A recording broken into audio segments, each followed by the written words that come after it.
지금 우리는 그냥 딴 나라 얘기니까 강 건너 불구경하듯이 그냥 안타까운 마음으로 지켜보겠지만, 우크라이나가 불과 1, 2년 전에만 갔어도 우리나라랑 똑같지 않았겠어요? 똑같은 빌딩이 있고 쇼핑하고 백화점 가 쇼핑하고 뭐 프랜차이즈 음식점에 가서 맛있는 음식 먹고 가족이 화사하게 웃고, 우리랑 똑같은 나라였겠죠. 그렇게 재밌게 지냈겠죠. 근데 가족들이 전부 다 뿔뿔이 흩어지고 엄마와 아빠와 자식들이 다 뿔뿔이 흩어져 가지고 외국에 떠돌고 있고, 그냥 막 전쟁으로 막 죽어가고 있고, 이럴 줄 상상이나 했겠느냐 말이에요. 그러니까 이게 상상하는 일이 계속 벌어지는 것이 아니잖아요. 이 세상은 알 수 없단 말이죠. 알 수 없다. 그러니까 이게 내 게 아니에요. 내 몸도 내 게 아니고, 내 개성, 내 성격도 내 게 아니고, 느낌 내 게 아니죠. 원래 나는 우울한 사람이에요. 그 우울한 느낌을 나와 동일시하는 거예요. 정말입니까? 우울할 때가 있고 우울하지 않을 때가 있잖아요. 우리는 항상. 그러면 즉 보면 나 지금 우울한데? 나 지금 우울하지 않은데? 이러잖아요. 그러면 왔다 가는 우울함이 나예요? 아니면 여기서 우울한지 알고 우울함이 갔어. 지금은 우울하지 않아. 이걸 아는 놈이 자기예요. 자기는 오고 가지 않잖아요. 우울함이 왔다 가는 거지. 외로움이 왔다 가는 거지. 특정 감정이 인연 따라 어떤 인연이 모이면 그 인연 따라 그 감정이 왔다가 가는 거잖아요. 그 감정이 내가 아니잖아요.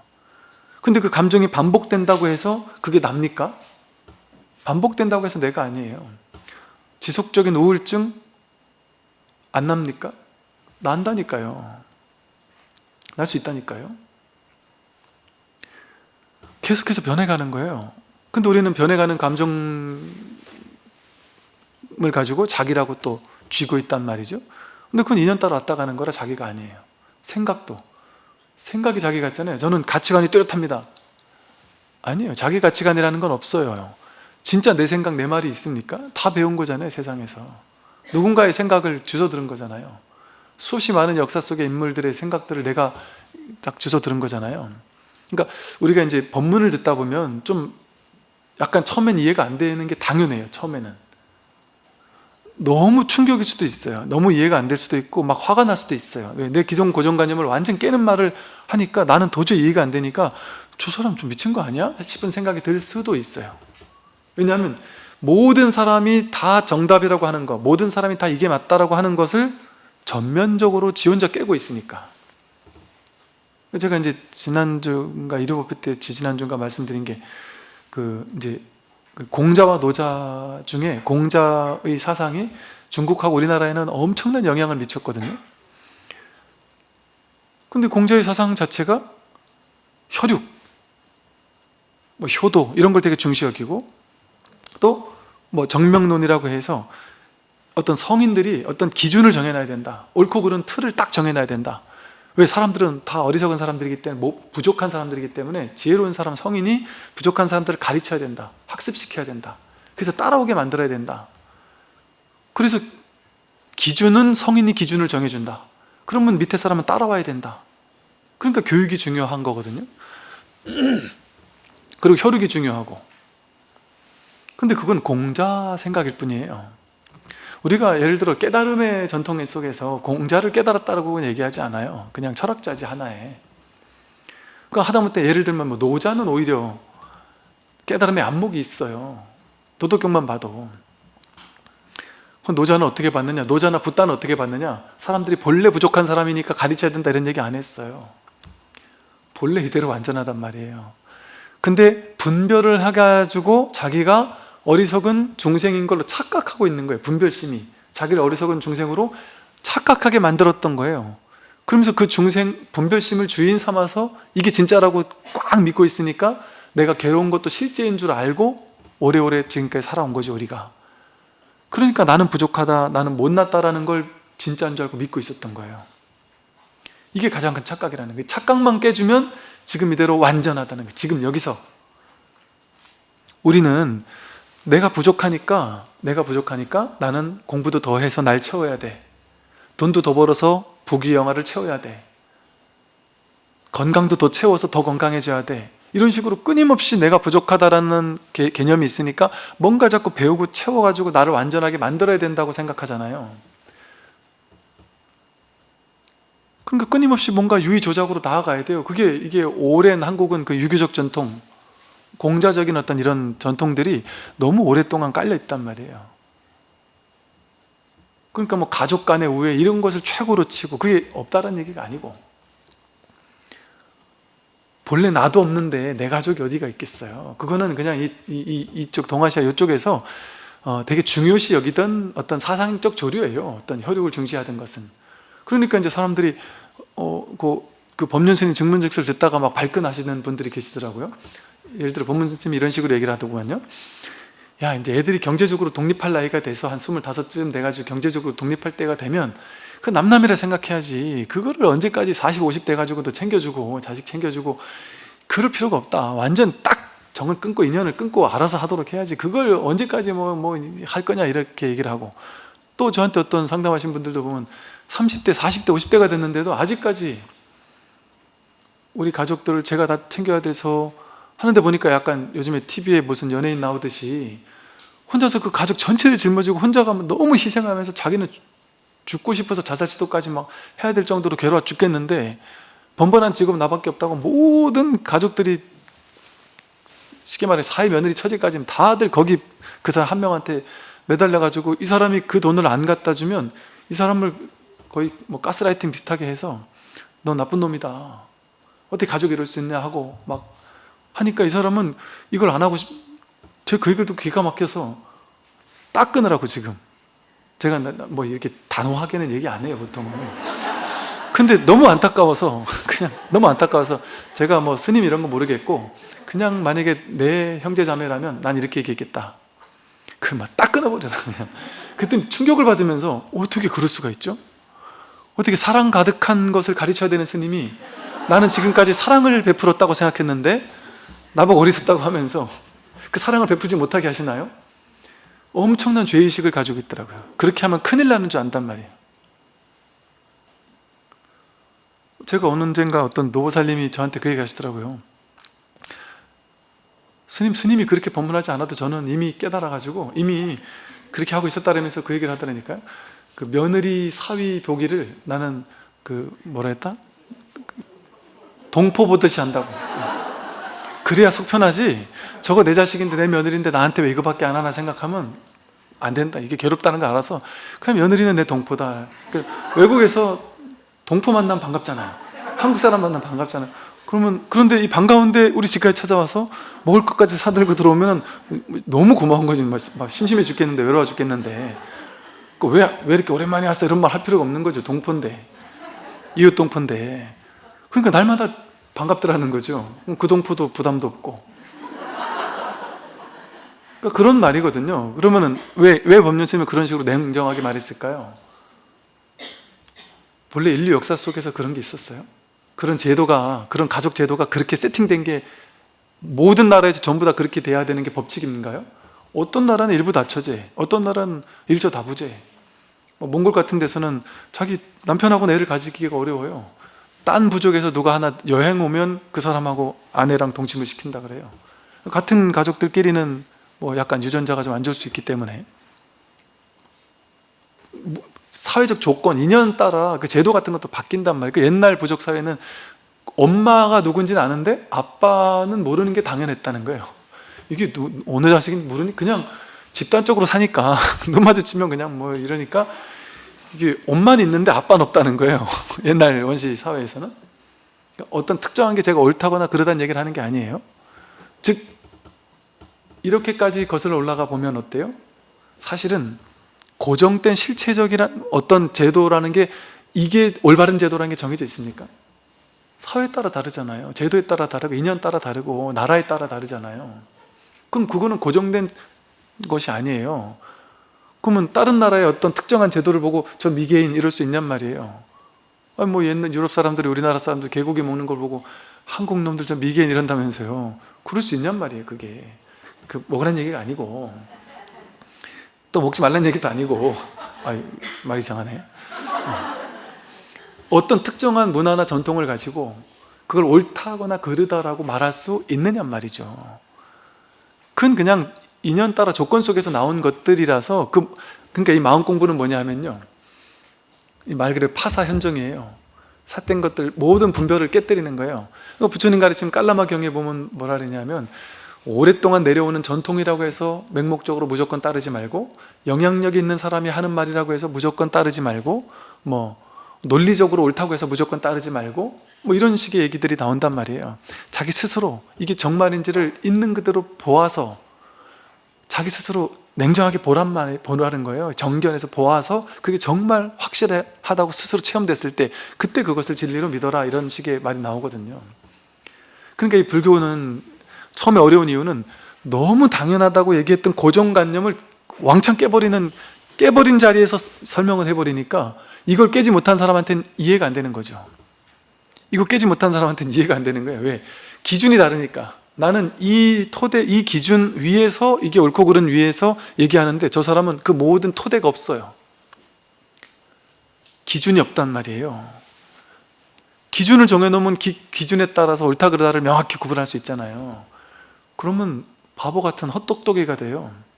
그러니까 명백하게 선악을 구분지을 수 있는 사람, 이건 옳고 저건 그르다라고 명백하게 당당하게 큰 소리로 딱 자기 생각을 얘기할 수 있는 사람이 되게 좋은 사람이라고, 훌륭한 사람이라고 우리는 배웠잖아요.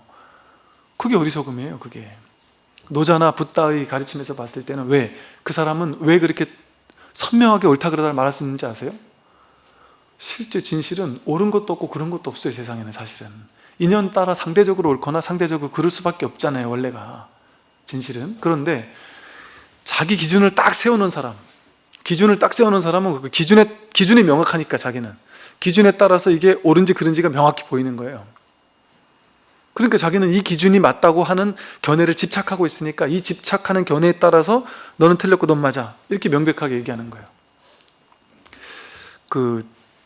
어떤 스님이 이제 옛날에 이제 뭐 어떤 종교인들이 이렇게 모여서 이렇게 어떤 특정 주제들에 관해서 이렇게 뭐 다양한 종교들이 토론을 하는 게 있는데, 스님도 그걸 한번 나가보면 어떻겠느냐 이렇게 얘기를 하는데,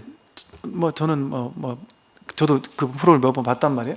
근데 이게 말하다 보니까 또 혹시나 오해의 소지가 있을 수 있나 모르겠네. 근데 이제 저는 좀 못 나가겠더라고요. 그래서 왜 못 나가겠냐니까, 이를 보면서 나는 저렇게 말을 못해. 왜냐하면 어떤 주제를 가지고서 이게 옳으냐 그러냐를 얘기를 해도 불교적인 마인드에서는 이건 옳은 건지 그런 건지를 명확하게 설명을 해내더란 말이죠. 그래서 저는 그걸 못하겠어요. 이게 정말 옳은 건지 그런 건지를 모르겠어요.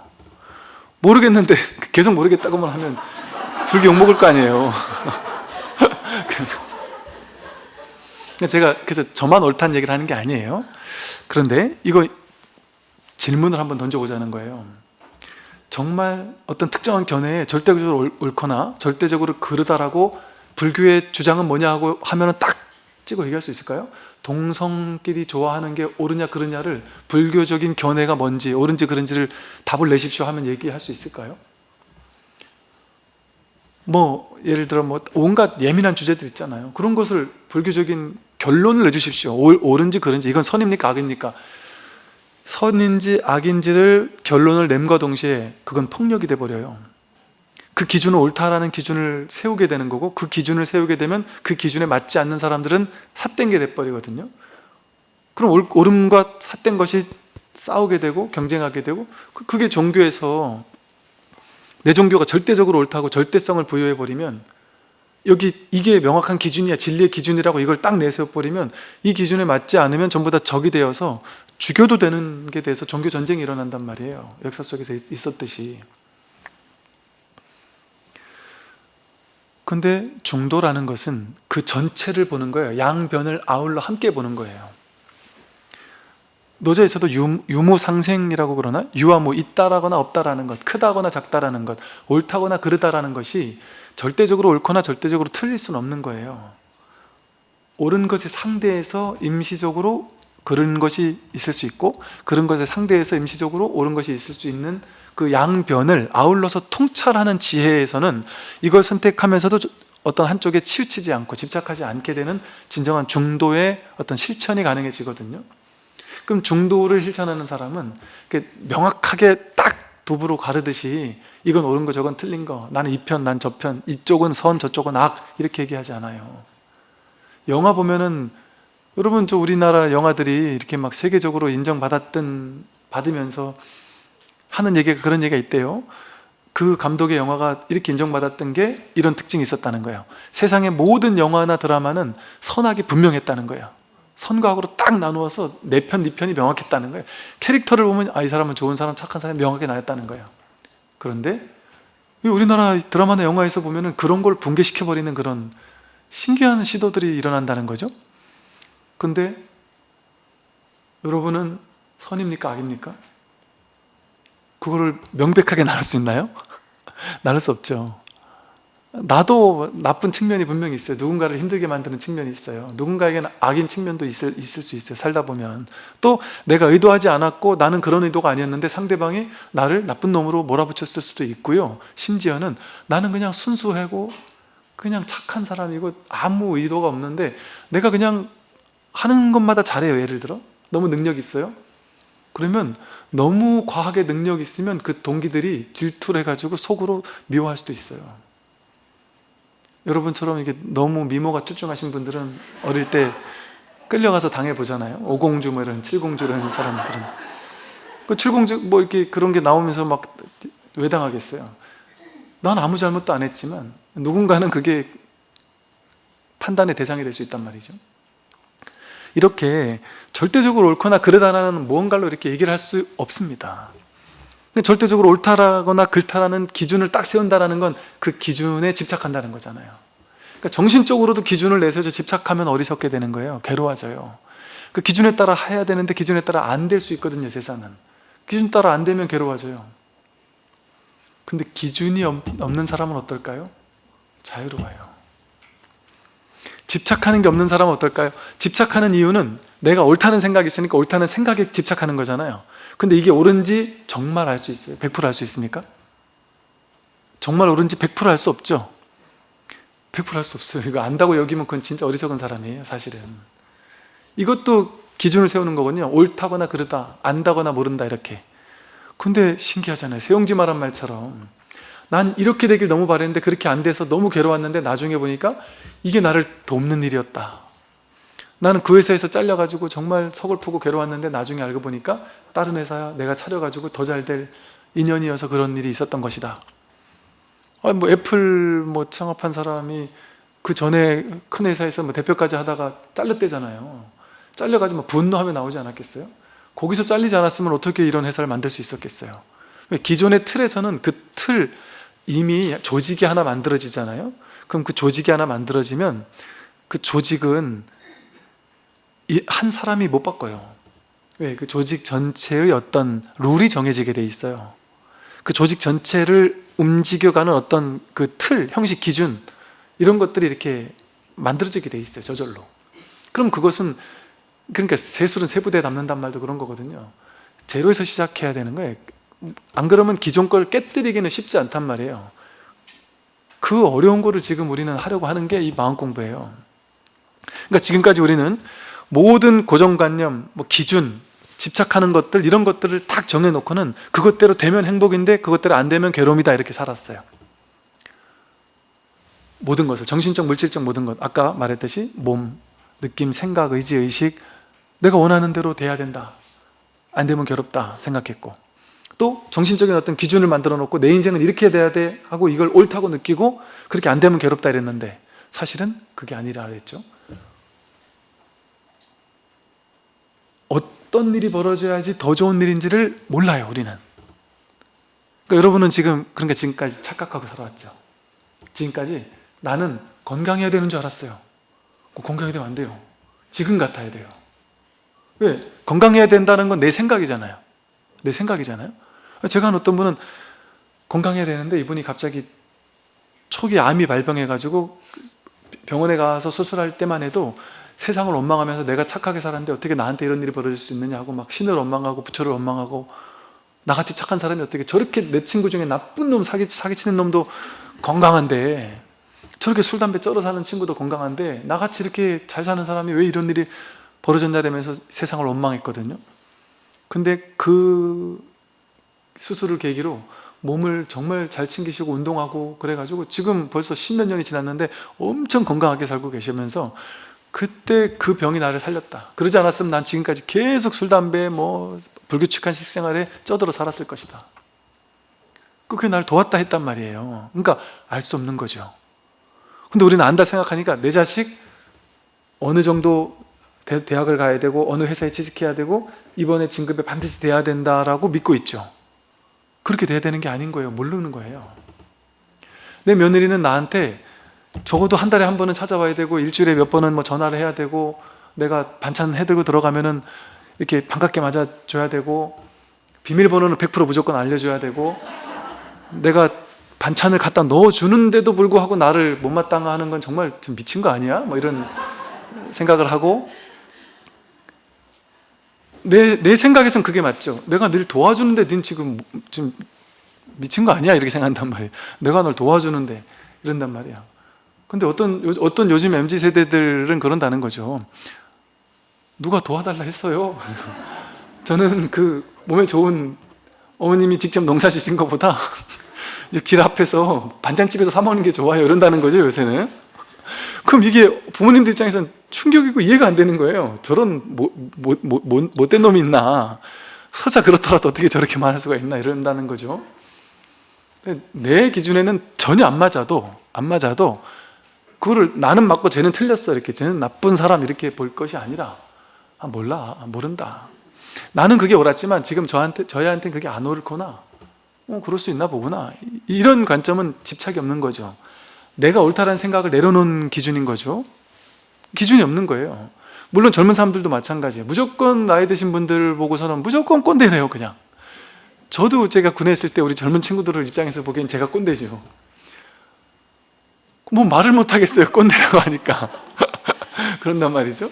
그러니까 이게 자기가 옳다라는 기준이 딱 서 있으면 상대방을 이렇게 공격을 하게 돼요. 다투게 돼요.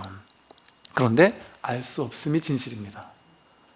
내 미래가 이렇게 돼야 된다거나 저렇게 돼야 된다거나 1년 뒤에 이렇게 돼야 되고 2년 뒤에 저렇게 돼야 된다거나 자식은 이렇게 성장해야 된다거나 나는 절대 병이 있으면 안 된다거나 남편은 반드시 진급을 해야 된다거나 TV 보니까 남편들 자상하더구만 이 남편은 왜 이러냐. 이것도 자기 생각이에요.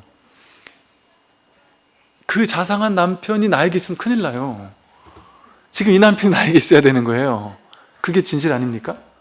왜 그럴까요? 지금 이 남편이 여기 있으니까. 현실이고 진실이니까. 현실이고 진실이에요. 즉 나에게 이 남편이 있는 이유는 뭘까요? 이 남편과 내가 인연이기 때문인 거예요.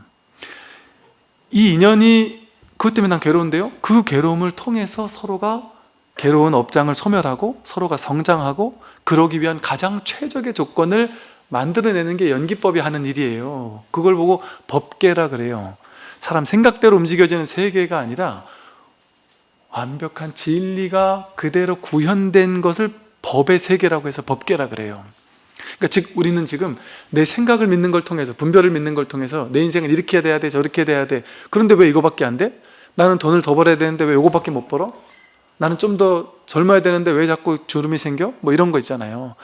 세상과 다투는 모든 생각들, 그건 곧 뭔지 아세요? 진리와 싸우자는 거예요.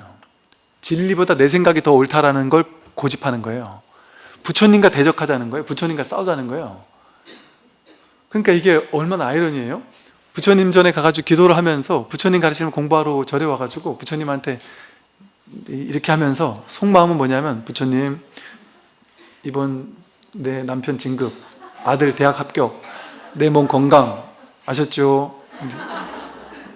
보시도 하고 그래서 100일, 시간 100일 드립니다. 100일 기도 딱 하고 나서 두고 보겠습니다. 해서 이제 그게 안 들어지면 또 종교 바꾸기도 한단 말이에요. 그게 내 뜻대로 되도록 하겠다는 거잖아요. 그러니까 정반대의 것을 와서 한단 말이죠. 이 말이 저는 잘 알아요. 이 말이 이런 얘기를 처음 듣는 사람한테는 되게 절망으로 다가오고 저게 진리란 말이야? 그럼 나 인생은 절망인데?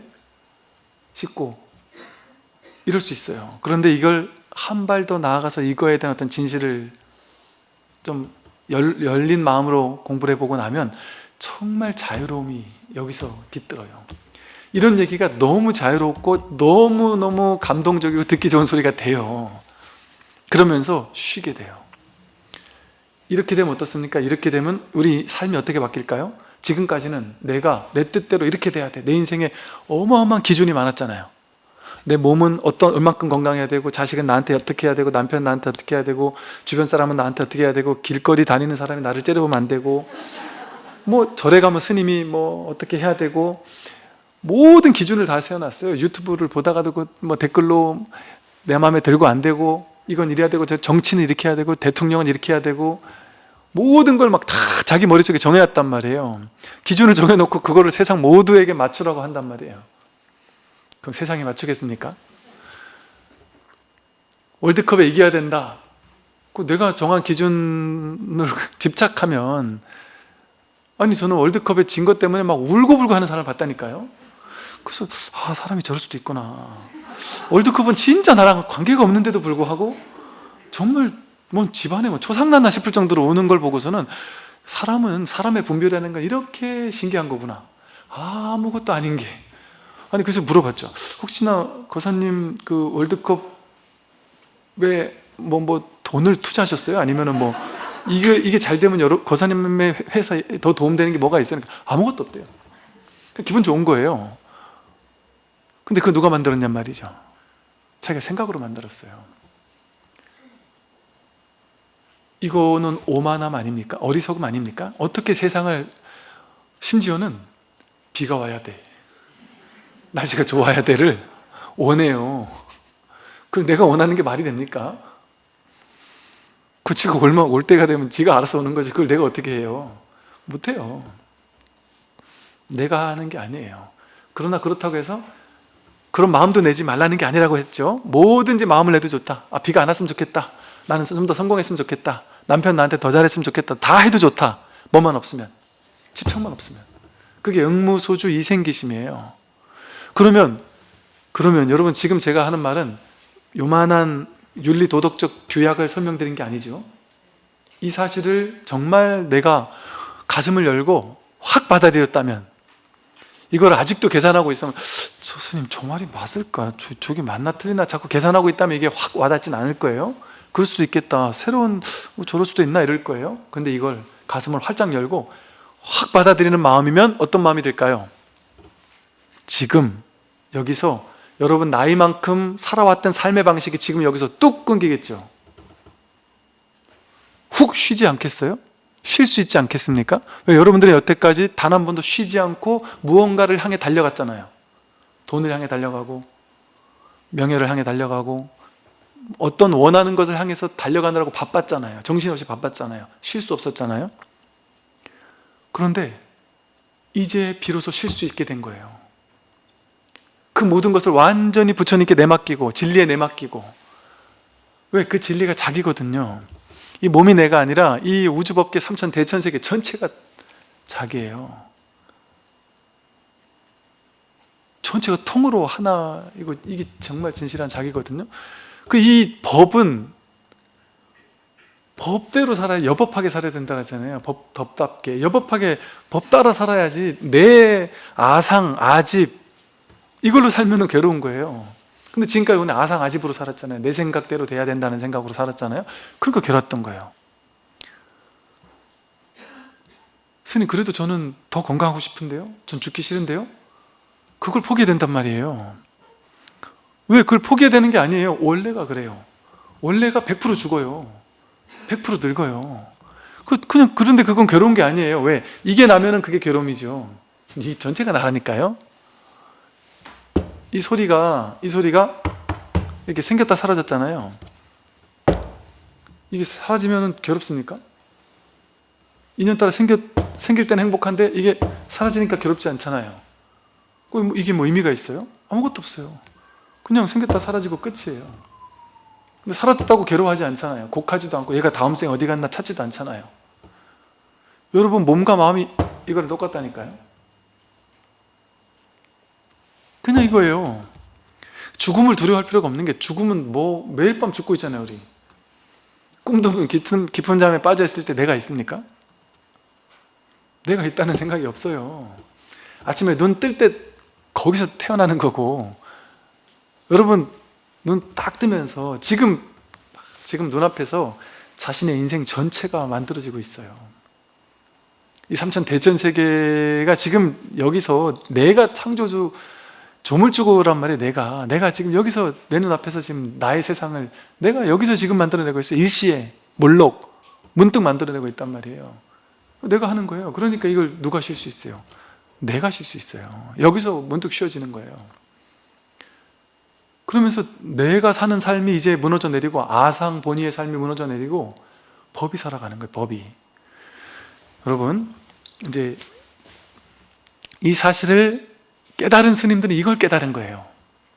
그러니까 내 아상을 주장하지 않는 거예요. 그러니까 삶에 내맡기고 사는 거예요. 그러니까 이제 여러분 생각하듯이 깨닫고 나면 막 하늘 날아다니거나 전생도 훤히 보거나 막 돈 필요하면 돈도 막 생기게 하고, 뭐든지 막 그냥 막 몸도 안 아프게 하고, 어두운 밤중에서 눈에 막 레이저가 나와서 다 훤히 보이거나, 아무 상관이 없어요. 그런 거 하고는. 부처님의 일대기 보면 너무 인간적이잖아요. 우리랑 똑같잖아요. 우리랑 똑같단 말이에요. 완전 똑같아요.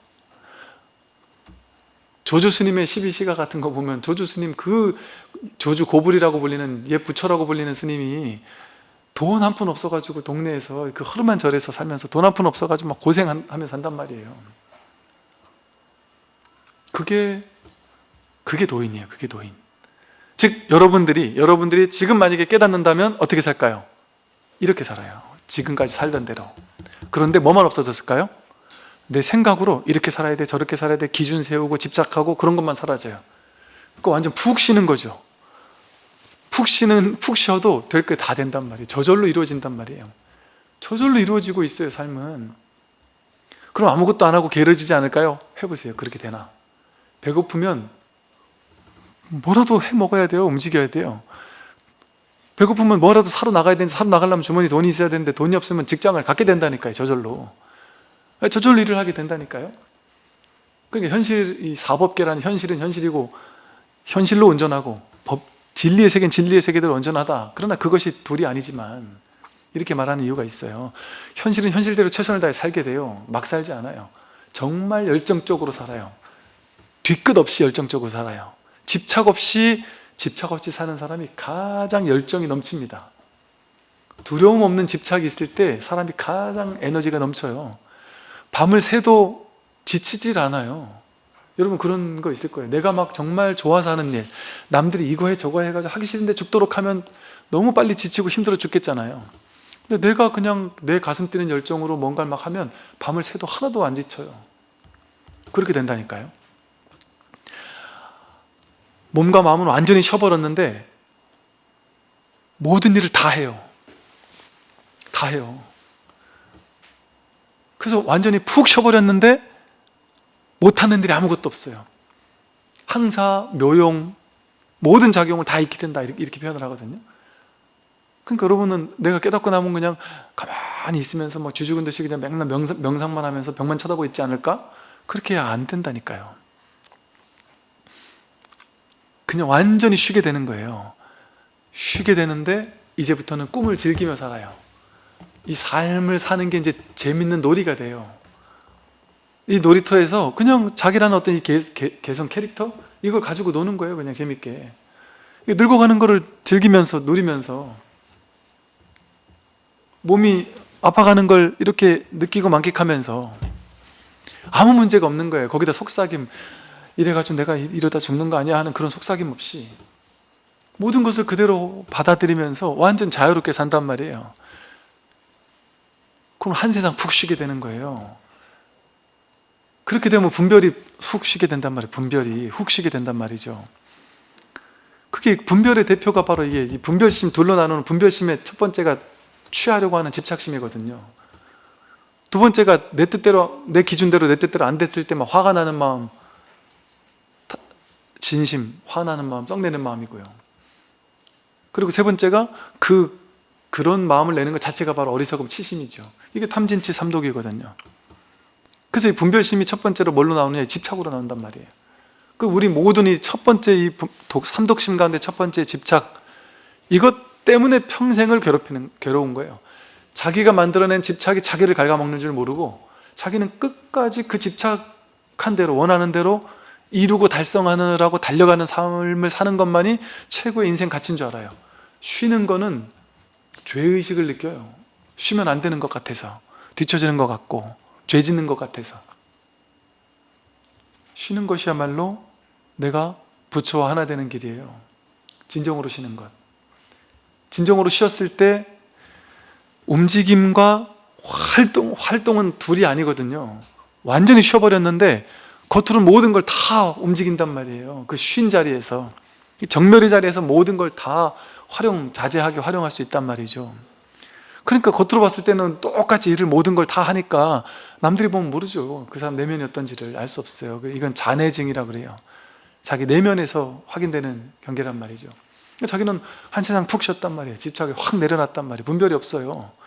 무엇도 바라는 게 없어요. 무엇도 기대하는 게 없고. 뭘 가장 원할까요? 지금 이대로이기를 원해요. 그런데 그렇다고 해서 먹고 싶은 것도 없고 하고 싶은 것도 없는 게 아니에요. 그때그때 하고 싶은 거 있고 먹고 싶은 게 있으면 그거대로 그냥 다 합니다. 자유자재로. 그러나 거기 집착이 없어요. 돼도 좋고 안 돼도 좋은 거죠. 그래서 이 첫 번째 이제 집착에서는 이제 제가 지금 말씀드렸던 이 내용들이 이제 계속해서 반복이 돼요. 한두 개만 읽어보고 넘어갈게요. 욕망은 화살과 같이 빠르고 정확하다. 두 남녀 사이에 불붙는 욕망은 번뇌의 뿌리이다. 이성보다 강한 욕망은 없다. 이 세상에서 이성과 같은 것이 하나만 있다는 사실은 여간 다행한 일이 아니다. 그러나 이성은 번뇌의 뿌리가 아니라 깨달음의 뿌리이다. 마치 메마른 땅이나 사막에서는 연꽃이 피어나지 못하는 것처럼 번뇌 때문에 깨달음의 싹은 튼다. 이건 똑같아요. 모든 욕망은 구조가 똑같습니다. 애착과 욕망이 집착으로 몰아간단 말이죠. 애착과 욕망이 집착으로 몰아가요. 그런데 내가 뭐 이성을 사랑하는 거가 됐든, 돈을 사랑하는 것이 됐든, 뭐 명예나 권력을 사랑하는 것이 됐든, 외모를 사랑하는 게 됐든, 혹은 뭐 나라는 존재를 사랑하는 게 됐든, 뭐 건강을 사랑하는 게 됐든, 어떤 것이라도 그것을 과도하게 애착하고 있을 때, 애착해서 그거를 놓아버리지 못하고 있을 때 그것이 자기를 집어삼키는 일이 된단 말이죠. 그런데 그렇기 때문에 오히려 이 지구별이라는 곳은 온갖 욕망이 들끓는 곳이거든요. 온갖 집착과 욕망이 막 들끓는 곳이에요. 집착할 만한 대상이 많아요. 이성, 뭐 돈, 명예, 권력, 지위, 온갖 대상들이 많은데 여기에 놀라운 점이 있습니다. 이 이성적인 욕망이든 모든 번뇌망상 욕망들이 번뇌의 뿌리이기도 하지만 동시에 이것이 깨달음의 뿌리예요. 이것의 본성이 무엇인지를 깨닫고 나면 그것이 나를 깨닫게 하기 때문에, 즉 집착과 욕망이 번뇌의 대명사잖아요. 그런데 이 집착과 욕망을 꿰뚫어 보게 됐을 때, 이것이 어떤 성품인지를 꿰뚫어 보게 됐을 때 번뇌와 집착에서 노연할 수 있는 길이 열릴 수 있어요. 그래서 번뇌와 집착이 없는 사람은 깨닫기가 쉽지 않아요. 온갖 번뇌에 시달려보고 집착에 시달려보고 막 옛날에 심하게 막 눈물겹도록 차여보고 막 돈 있던 것도 날려보고 온갖 고통과 번뇌, 욕망, 집착, 이것이 무너져 보는 것 때문에 막 좌절을 겪어보고 그것이 나를 깨어나게 하고 나를 깨닫게 하는 원동력으로 작용할 수 있습니다. 왜? 번뇌 즉 보리, 번뇌가 있는 그 자리에 문득 돌이키면 거기에 그것이 바로 보리거든, 깨달음이거든요. 갖고 싶어요. 못 가져서 괴로워 죽겠어요. 이 갖고 싶은 거, 못 가져서 괴로운 거, 난 이만큼을 갖고 싶고 저만큼을 갖고 싶고 이걸 갖고 싶고 저걸 갖고 싶은, 우린 이 대상들 있잖아요. 대상만 바꿔가면서 계속 갖고 싶은 욕망을 일으켰잖아요. 근데 이 대상만 쫓아다니던 욕망의 화살, 이거 갖고 싶고 저거 갖고 싶고 저거 갖고 싶으면서 평생 대상만 바꿔가면서 평생 취하다가, 왜 이것이 깨달음의 씨앗이냐?